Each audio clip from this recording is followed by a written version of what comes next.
First off, before I go any further, I just want to make it clear that some of these locations come from my own educated guess based off of what I can see in the movie, and I'll be doing my best to make an effort to explain my reasoning. This is because, like in many movies, we can see that what's on screen isn't how it is in real life. This can be because of creative changes done to make the story a lot cooler, or perhaps it was cheaper to film the scene elsewhere rather than on location.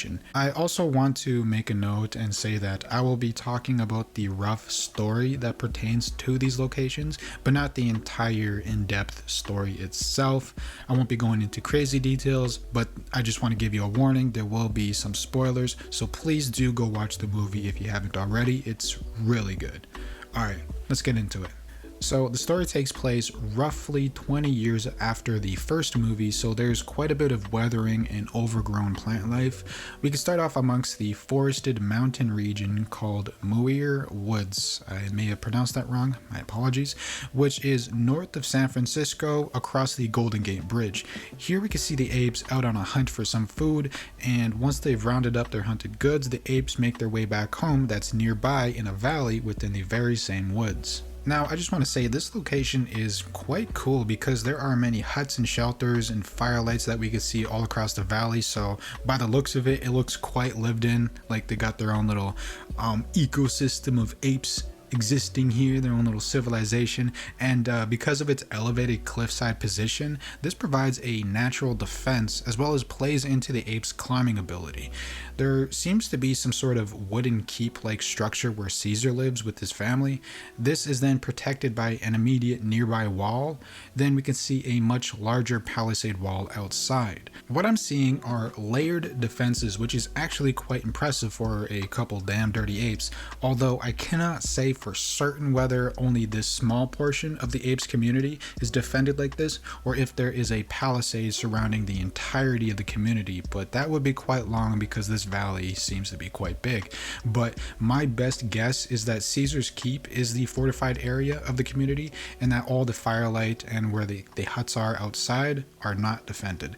I say this because in times of war back in the medieval times, when villages were attacked, they would just fall back to the fortified manor or castle of their lord for safety. So I'm assuming the same thing kind of plays out here, where all the nearby apes, when the village is attacked, they would all run to Caesar's Keep, because that would be an easier way to provide defense for your people, is just to create like a singular fortified castle, in opposed to, creating a massive wall around everything. But a bit later, Malcolm's group accidentally walks into the apes' territory while searching for the hydro dam. And this is when a man named Carver shoots an ape named Ash. Caesar then confronts them with this war party and lets the group go back across the Golden Gate Bridge, which is located in the modern day, here and now, real life location of the Golden Gate Bridge. And they make their way across and head towards downtown San Francisco, where the human community is located, which many call the Colony.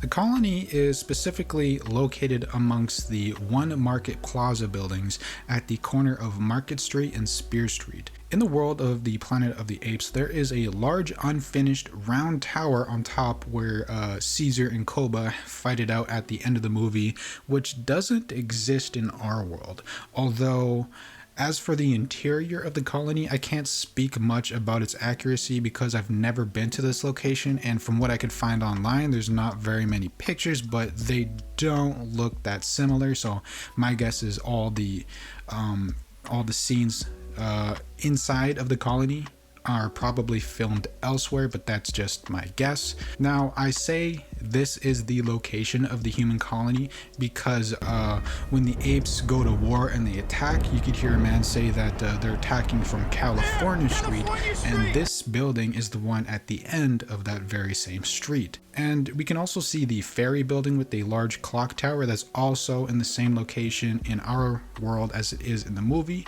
Also, the Colony building also has the same archways as seen in the entrance, as well as the same color scheme in the movie. Lastly, when the ape army first confronts the colony after Ash gets shot by Carver, right behind the army of the apes, we could see a round sign for the Federal Reserve, which again is in the same area in real life, just across the street. So I think I make a good case on the location of the human colony here, but you know, if you disagree, let me know down below. So from what I can tell, they have their own layered defenses with many firing positions from the many windows and gatehouses. And the only reason why the apes even managed to get inside is because a human armored vehicle crashed through the heavy metal gate when the gorillas couldn't even budge it. The lower and more easily accessible windows and doors around the entirety of the building probably would have been barricaded, making the gates the only true way inside. I think having a few like sally ports, like how we did back in the medieval times, would have been really cool for the colony, because imagine if like a few squads used these sally ports, snuck outside and started blasting the apes from behind. That would have completely turned the tides of their attack. But when all said and done, the apes weren't smart here. The humans were just incompetent for some reason, perhaps for storytelling reasons, but between the humans and the humans most definitely should have won with very few losses. Now, the apes had to have gotten their firearms from somewhere, and that would be the armory, what we call in our world Fort Point, located underneath the Golden Gate Bridge on the southern end of it. This one was incredibly easy to locate, so there's not much to say, but I will say that it was pretty dumb for the colony to store all their weapons here, because like, what's stopping a rogue group of humans from breaking in and stealing them before the apes did? And if there was a war, like there was, they would have to have traveled all the way to the armory to get them. I think that there should have been plenty of room in the colony for these weapons to be stored, because just think about how the war would have went if the apes were stuck with their spears because there wasn't an easily accessible cache of guns just across the bridge while they were en route to invade the colony. But I don't know, I just think that like many issues people face in many movies could be easily avoided, but I suppose that's more of like a writer's issue rather than the fault of the people in the Planet of the Apes. Now, the next location is just going to be a quick one that I thought of, and that is the hydro dam and where it's located. Because it's in ape territory, I did like a Google search on all the different kinds of dams, and the only one that seems to kind of fit the bill is the Alpine Dam on the Alpine Lake. It makes sense then if somebody was traveling from the colony towards this dam, they would have had to have crossed logically through the ape territory. So that's just, you know, something I'm throwing in there. But as for the hydro dam, I actually have no true idea on where that is, but that's just my best educated guess. Let me know what you think down below. If you have a different idea on where these locations are, then please do tell me down below. But I'm quite set in stone for the most part on this is where everything's located. But yeah, overall the Planet of the Apes kind of like apocalyptic world is incredibly interesting.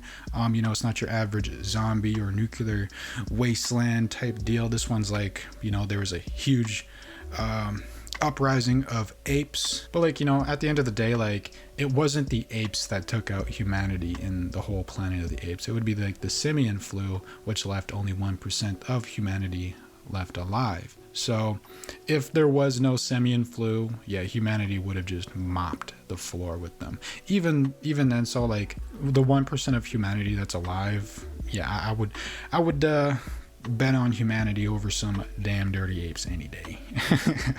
Let me know what you think about the video down below, as well as if you agree or disagree. Deuces.